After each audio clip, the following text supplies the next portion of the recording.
Donc bonjour à tous, bienvenue pour cet exo de colle numéro 15.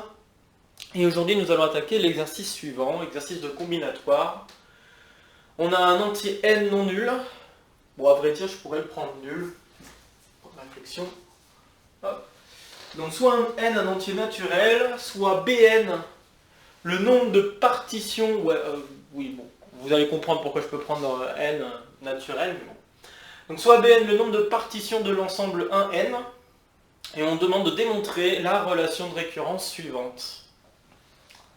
Alors, juste peut-être pour parler un petit peu d'histoire sur cet exercice. Alors oui, vous vous dites peut-être pourquoi je peux regarder n appartenant au naturel. Bah, la partition, on peut faire une partition de l'ensemble vide, en imaginant que en fait, n égale 0, c'est l'ensemble vide.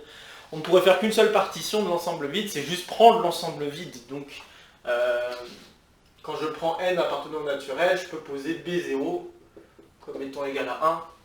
Il n'y a pas de problème. Okay, et les bn sont des nombres de Bell en termes historiques. Ok, donc ce sont des nombres qui ont une certaine importance dans la combinatoire, dans tout ce qui est autour de la combinatoire. Des preuves de récurrence comme ça, combinatoires, on peut en faire également pour les formules de Pascal, pour les formules que vous connaissez bien, même formule du binôme, on peut faire une preuve combinatoire de la formule du binôme. Donc voilà, là je voulais proposer un exercice qui attaque un petit peu ce type de démonstration de la combinatoire, enfin, quelque chose qui fait appel à un peu plus de combinatoire que ce qu'on a vu jusqu'à maintenant. Et voilà, voir d'autres aspects de preuve autour de ça. Alors il faudrait peut-être que je vous rappelle ce que c'est une partition. D'accord? Donc si j'ai E, peut-être un petit rappel que je vais mettre ici. Donc si j'ai E un ensemble, alors on dit, et donc P1 jusqu'à PK, peut-être pas PM, disons. Donc PK jusqu'à PM sont des sous-ensembles de E. Alors on dira que, donc on dit que P1 jusqu'à PM forme une partition de E si et seulement si, donc il y a deux contraintes importantes. La première, c'est que l'union de tout le monde vaut E. Et la deuxième, c'est que l'intersection 2 à 2 des PI va le vide. Donc il n'y a pas d'intersection non triviale, donc avec I et J différents. Pour tout I et J différents l'un de l'autre. Ok, donc les partitions d'un ensemble, c'est ça. Ok. Et là, on demande de dénombrer en fait les partitions de l'ensemble des entiers. Ok. Alors pour comprendre ou essayer d'avoir une intuition de cette formule, d'essayer de prouver cette formule, l'idée c'est de faire normalement les premiers entiers. Ok, donc je vais me permettre de faire les partitions pour n égale 2, et je vais faire les partitions pour n égale 3. Et puis on va essayer de voir un mécanisme, et ce mécanisme, c'est en fait l'idée de la preuve. Ok, donc on va faire une résolution un petit peu en mode expérimental, où dans un premier temps on va essayer avec les entiers naturels juste comme ça, avec des entiers pas trop méchants. Donc si je prends n égale 2, alors quelles sont les partitions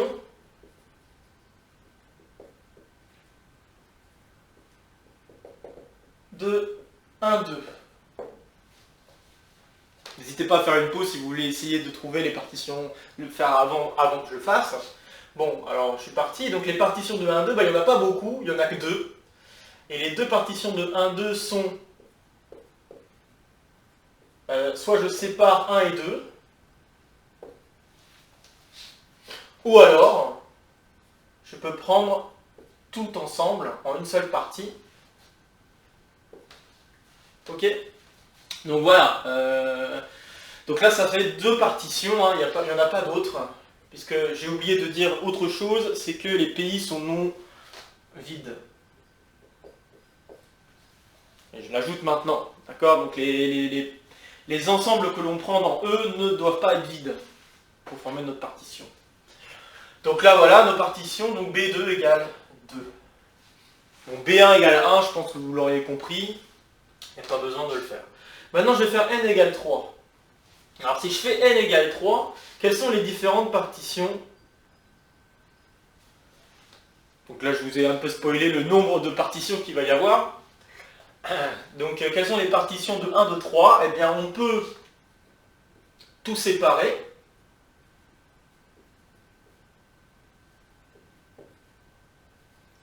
On peut rassembler 2 et 3. On peut rassembler 1 et 2. On peut rassembler... Ah, j'en ai loupé peut-être... Ouais, j'en ai loupé un dans mes points. Donc on peut rassembler 1 et 3.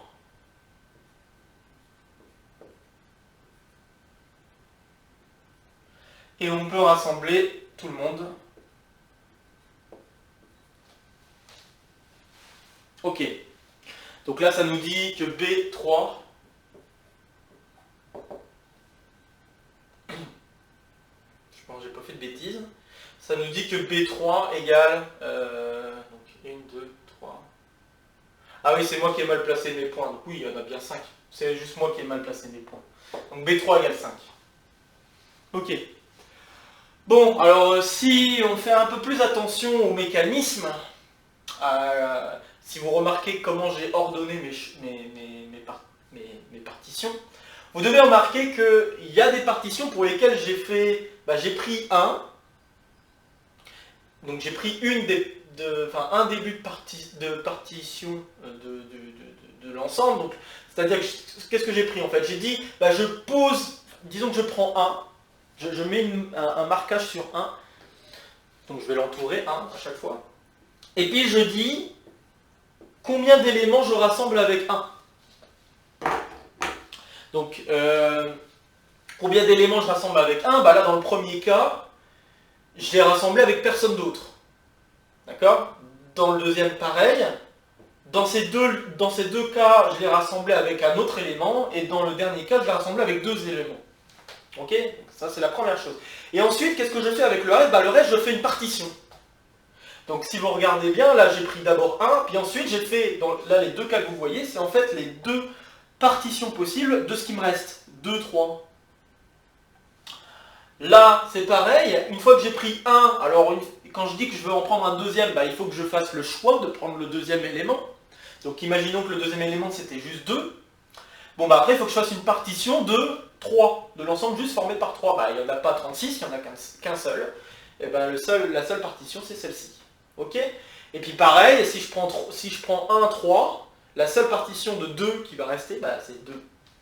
Et enfin, si je prends tout le monde, il reste à faire la partition du vide. La partition du vide, il n'y a que le vide. Donc au final, voilà, c'est un cas particulier, on met B0 égale 1, c'est un cas particulier, l'ensemble vide, mais voilà. Bon, en ayant dit ça, quelque part, je vous ai expliqué comment la preuve va fonctionner. Et donc maintenant, on va l'écrire, cette preuve. Ok? En ayant peut-être cet exemple un peu sous la main. Bon, je vais l'effacer parce que je vais avoir besoin de place, mais ayez cet exemple en tête et vous allez assez bien comprendre comment la preuve fonctionne. Donc ce qu'on va faire quand on fait une preuve combinatoire, quand on fait une preuve d'une égalité, ce qu'il faut faire c'est une égalité d'ensemble. Okay? Ou une bijection entre deux ensembles. Bon. Donc du coup, ce qu'on va faire c'est que on va prendre soit n un entier naturel. Bon, je pourrais dire non nul, mais voilà. Et puis on va considérer les partages soit Pn plus 1, l'ensemble des partitions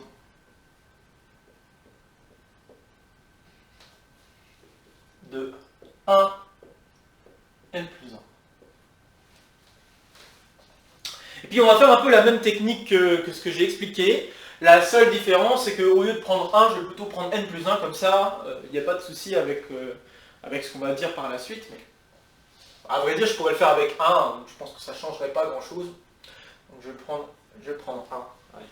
On va le faire avec 1 comme on l'a fait avec l'exemple. Ok, donc je marque 1. Et donc ce que je vais faire, c'est que je vais découper mes partages en disant, bah, je vais prendre un ensemble à k éléments. Donc si je prends un partage, soit pi dans Pn plus 1, ok. Et si je veux me donner un partage à n plus 1, enfin une partition, pardon, je dis partage, mais si je veux me donner une partition de l'ensemble 1n plus 1, qu'est-ce que je dois faire? Ce que je dois faire, c'est dire avec qui je mets 1. Enfin, avec qui je mets 1, oui, en gros, quelle est la taille de l'ensemble contenant 1. Ok, donc ce que je vais faire, c'est que je vais prendre, donc soit, donc pi, je le vois comme, il faut comprendre que pi, je le vois comme l'ensemble de pi 1 jusqu'à pi l, où tous les pi forment une partition, où pi 1 jusqu'à pi l forment une partition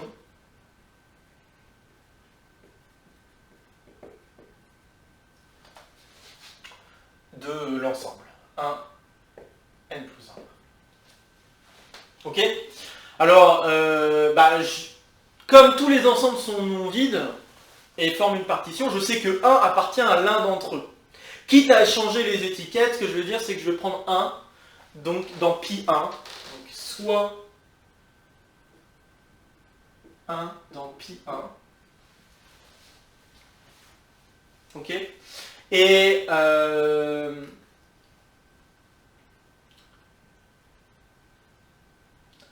que je vais faire, c'est que je vais regarder la taille de pi 1. D'accord? Donc la taille de pi 1,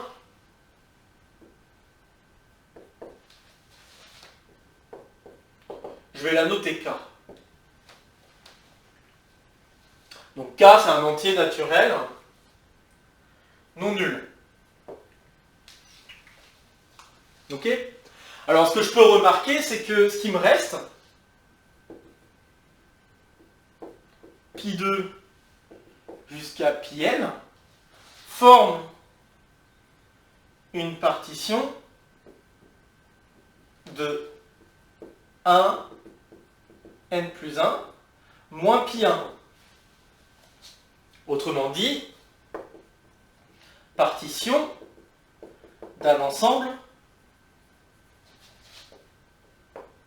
à n plus 1 moins k éléments. Et donc combien j'ai de choix, si je me donne un pi 1 fixé, combien j'ai de choix pour définir un partage, enfin pour définir une partition d'un ensemble à n plus 1 moins k éléments? La réponse, c'est justement le nombre de Bell. D'accord? Donc, à pi 1 fixé, le nombre de tel pi 2 jusqu'à pi l et b n plus 1 moins k. Ok, pourquoi? Parce que si je prends pi 1, j'ai fixé l'ensemble dans lequel j'ai mis 1 dedans, ok. À partir de ce pi 1, si je donne pi 1, ça veut dire que j'ai déjà fait un petit groupe, on peut faire un mini schéma. Donc là j'ai mon ensemble à n plus 1 éléments. Disons que l'élément 1 il se trouve ici. Le pi 1 forme peut-être un truc comme ça dans mon ensemble, donc ça c'est pi 1. Et puis il y a le reste du découpage à faire, ok. Et le reste du découpage à faire, c'est exactement faire un partage d'un ensemble. Donc là ici on a k éléments. Et donc en effet il faut faire une partition de l'ensemble formé par tous les éléments de 1 jusqu'à n plus 1, mais auquel je soustrais pi 1. Et si on réfléchit à ça, ben, par rapport à la définition du nombre de belles, ça correspond exactement au nombre de belles. Ok? Bon. Maintenant, la question, c'est combien j'ai de choix possibles pour pi1, pour que pi1 soit de taille k. Ok? Alors, à pi1 fixé de taille k, je vais vous le préciser. Et je vais le préciser.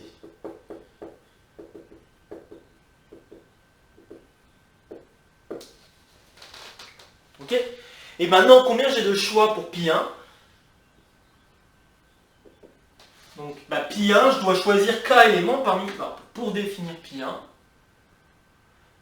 définir donc pi1, nous devons choisir dans un premier temps k. Bah oui, parce qu'il faut choisir la taille avant de définir l'ensemble. Donc on choisit la taille. Ça doit être un entier naturellement nul. Il faut que 1 soit dans pi1, puisque c'est notre élément marqueur, hein, si vous voulez, puisque jusqu'ici le 1, comme dans l'exemple avec les ensembles à 3, enfin les partitions de 3 éléments, c'est exactement le même principe. J'ai un marqueur sur 1, donc pi1 doit contenir 1 par rapport à ma partition que je veux construire.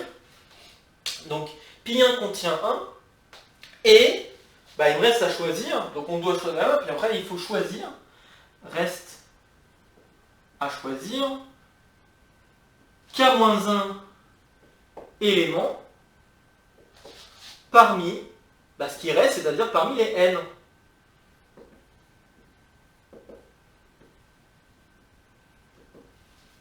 Bon, bien sûr, si k égale 1, k-1 ça fait 0, donc on va se retrouver avec un seul choix possible. Mais de manière générale, bah, en fait, choisir k-1 élément parmi n, bah, c'est exactement impliquer le coefficient binomial. Donc là, c'est le coefficient k-1 parmi n. Ok? Bon. Alors, à quoi ça nous mène tout ça? Eh bien, avec toute cette explication, ce qu'on vient d'expliquer, c'est que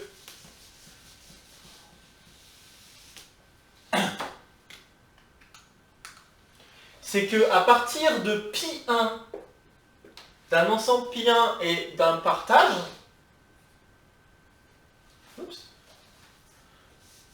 d'une partition, je vais l'appeler pi tilde, je peux reconstruire pi. D'accord? Parce que bon, voilà. Alors, pi1, qu'est-ce que ça doit être? Et pi tilde, ça doit être quoi? Bah, si on y réfléchit, en fait, ce qu'on doit faire, c'est que pi1, ça doit être un ensemble avec une taille fixée. Donc, ça doit être un ensemble de taille k. Donc, un ensemble de taille k, si on veut, on peut écrire EK. Ok? Ça doit être un ensemble de taille k. Croix, et ben je dois faire ensuite un partage, une partition de ce qui me reste, donc une partition de n plus 1 moins k. Okay. Donc avec EK, donc EK étant l'ensemble des disons F appartenant à donc F appartenant à 1 n plus 1 tel que 1 appartient à F et la taille de F est égale à K. Et puis Pn plus 1 moins K, c'est une partition d'un ensemble à n plus 1 moins K éléments. Ok? Bon. Voilà. Et cette construction, je peux le faire pour n'importe quelle valeur de K, K compris entre 1 et n plus 1. Donc je vais avoir une union pour K allant de 1 à n plus 1 de ces choses. Et je suis ramené aux partitions de taille n plus 1. Ok, donc voilà ma fonction. Et bien ma fonction, elle est bijective. par rapport aux explications qui ont été données, la construction est bijective, puisque si j'ai ça, bon, je pense que c'est assez clair qu'en ayant ce couple, je peux me construire un partage, une partition de n plus 1. Je pense que ça devrait être assez clair. Et ce qu'on vient d'expliquer, c'est l'autre sens. On vient d'expliquer qu'en fait, il suffit de prendre pi1 comme étant l'ensemble dans lequel il y a 1, dans notre partition. Et une fois que j'ai fait ça, je vais vous le refaire avec l'exemple si vous voulez après. Comme ça, on mettra les choses un peu plus au clair. Mais vraiment, c'est comme ça que ça va fonctionner. Donc ce truc-là est une bijection. Et donc ça signifie quoi? Ça signifie que Bn plus 1, ça va être égal à une certaine formule que je vais écrire. Donc, phi est une bijection par ce qui précède. Donc j'en ai profité pour donner des énumérations aussi, ce qui va être important, puisque maintenant, par ce qui précède, et je vais ajouter une chose en plus, c'est que cette union-là, elle est disjointe.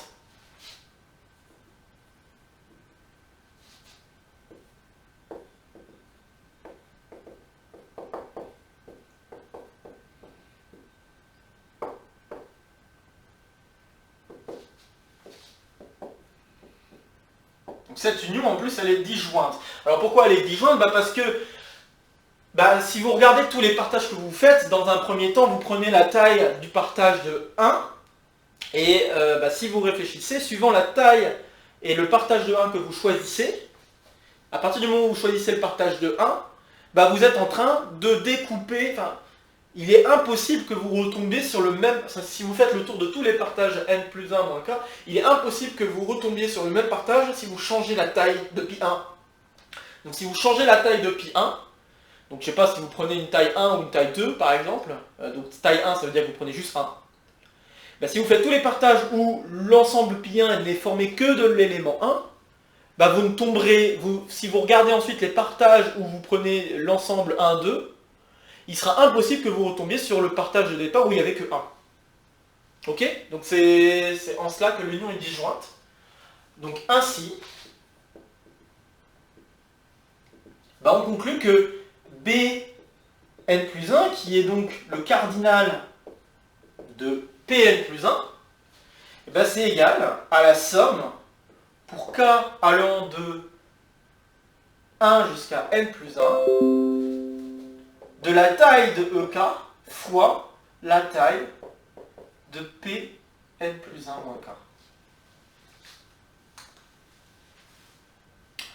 Et donc, par les petites énumérations qu'on a explicitées, on a donc k-1 parmi n fois Bn plus 1 moins k. Et donc il me reste à faire un petit changement de variable que vous pouvez plus ou moins deviner. Ce que je vais faire, c'est que je vais poser P comme étant n plus 1 moins k. Et donc ça veut dire quoi? Ça veut dire que k est égal à c'est égal à P moins n. Non, j'ai raté. Attendez. Oui, c'est ça. Donc P moins n.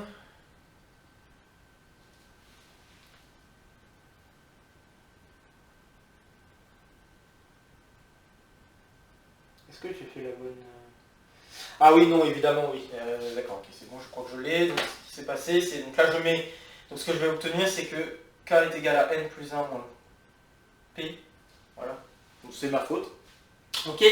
Et donc, si je remplace, ici, je vais avoir la somme. Alors, P, si k égale 1, P égale n. Et si k égale n plus 1, P égale 0. Donc, du coup, je me retrouve avec une somme qui va être de 0 à n. Alors, si je remplace, n plus 1 moins P moins 1, ça va faire n moins P. BP. Et là, j'utilise les formules de binôme. N moins P parmi N, c'est la même chose que P parmi N.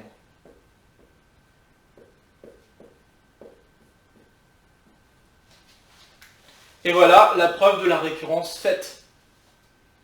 Ok, donc bon, faut s'accrocher un petit peu, c'est pas une preuve, c'est loin d'être une preuve évidente, d'accord? En tout cas, quand on n'a pas l'habitude de travailler avec la combinatoire. Mais faut bien comprendre, en fait, là je vous ai fait une preuve en essayant de mettre en avant une bijection. Faut bien comprendre que la preuve, on aurait pu aussi le jouer en disant bah, combien j'ai de choix pour construire, etc. etc. hein. Ça revient à la même chose au final. Donc j'aurais pu dire, bah, si je veux construire un partage à n plus 1 élément, ce qu'il me faut c'est d'abord un ensemble contenant 1 de taille k. Donc je choisis ça, puis une fois que j'ai choisi ça, je fais une partition de ce qui me reste. J'aurais pu dire ça comme ça, et bon, ça aurait peut-être pu être pas mal aussi de dire ça comme ça.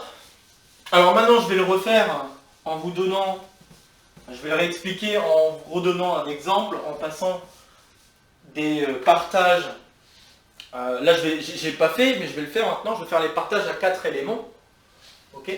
Donc si je prends n égale 4, et si je veux tous les construire, bah, qu'est-ce que je fais? Ce que je fais, c'est que d'abord, je prends les partages pour lesquels il y a... Enfin, je prends d'abord un ensemble dans lequel il y a 1. Donc j'ai 1, 2, 3, 4. Je prends tous les ensembles de taille fixée, donc de taille k, ok. Donc je vais différencier les différentes valeurs de k. Donc j'avais k égale 1, k égale 2, k égale 3, k égale 4. Pour k égale 1, il n'y a qu'une seule possibilité, c'est je prends l'ensemble 1. Pour k égale 2, je prends, alors j'ai la possibilité de faire 1, 2, j'ai la possibilité de faire, je vais peut-être descendre un petit peu, j'ai la possibilité de faire 1, 3, j'ai la possibilité de faire 1, 4. Pour k égale 3, j'ai la possibilité de faire 1, 2, 3. J'ai la possibilité de faire 1, 2, 4. Et j'ai la possibilité de faire 1, 3, 4. Et enfin, pour k égale 4, j'ai 1, 2, 3, 4. Voilà, donc ça ce sont mes EK, si vous voulez, ces choses-là que je viens de préciser, ça c'est E1, E2, E3, E4. Donc tous les partages, si vous voulez, je vais même entourer le 1. Pour garder ce côté, j'ai pris un élément marqué. Évidemment, j'ai choisi 1, j'aurais pu choisir n'importe lequel, j'aurais pu dire juste, je prends X. D'accord, X, un élément de E, et puis, enfin, de cet ensemble-là, et puis bah, j'aurais dit, bah, je veux prendre la partie correspondant à avoir le X dedans, et j'aurais pu ensuite dire, bah, je fais un partage de ce qui me reste. Bon, là, j'ai pris 1, juste pour dire que ce soit bien clair, qu'on voit bien ce qui se passe. Donc, j'ai pris 1, voilà. Alors maintenant que j'ai fait E1, je dois faire tous les partages de ce qui me reste. Alors à côté, les partages de ce qui me reste.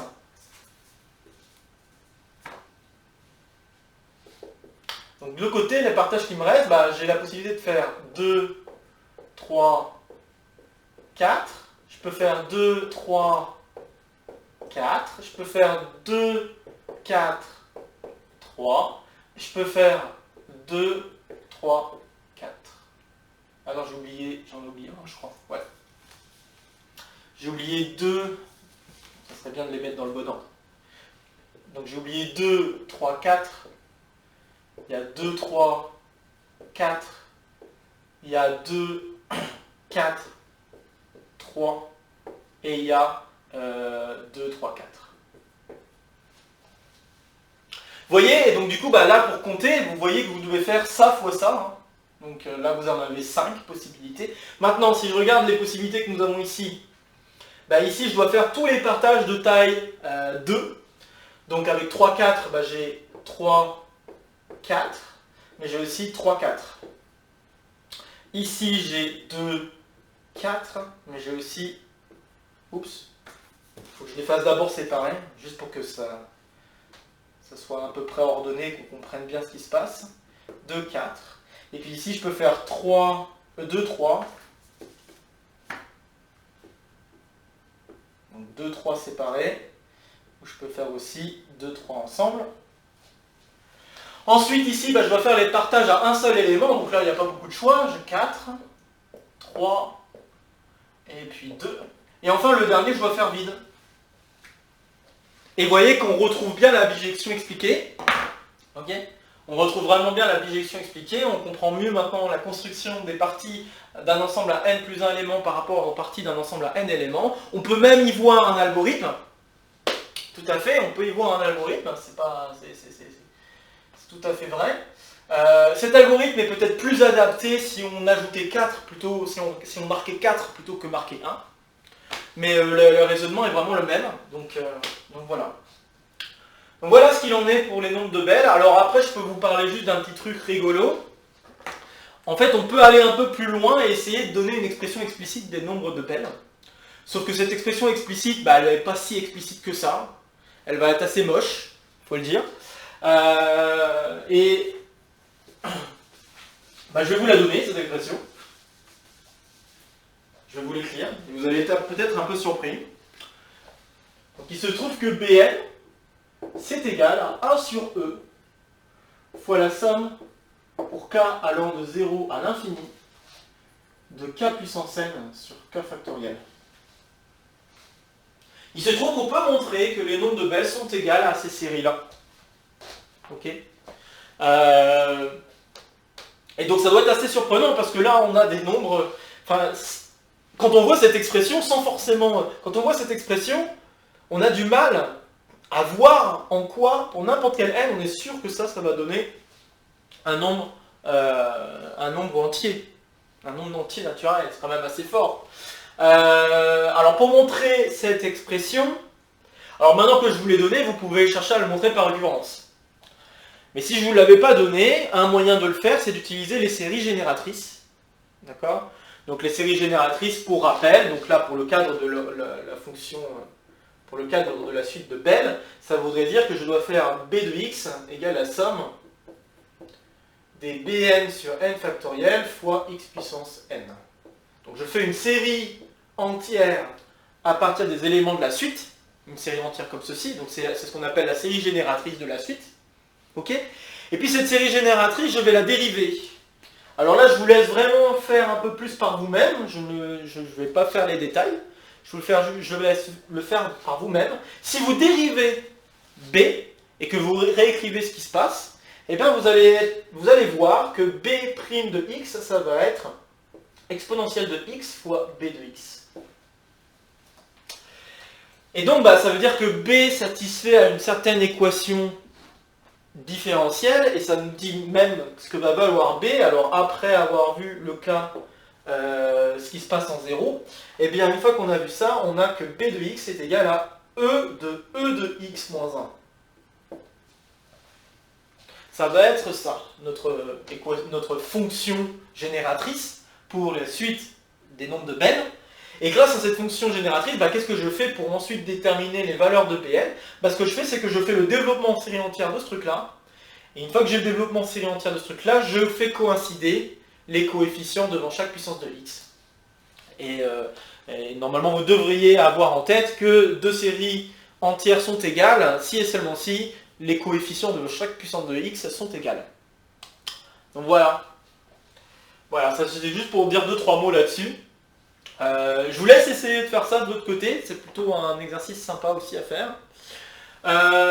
Et donc sur ce, si vous avez des questions, quoi que ce soit, des remarques, comme d'habitude, n'hésitez pas à mettre un commentaire sur la vidéo. Si vous pensez que cette vidéo peut être utile pour d'autres copains, copines, on ne sait jamais, n'hésitez pas à partager la vidéo. Et puis sur ce, je vous dis à la semaine prochaine pour un nouvel exercice de colle. Salut à tous!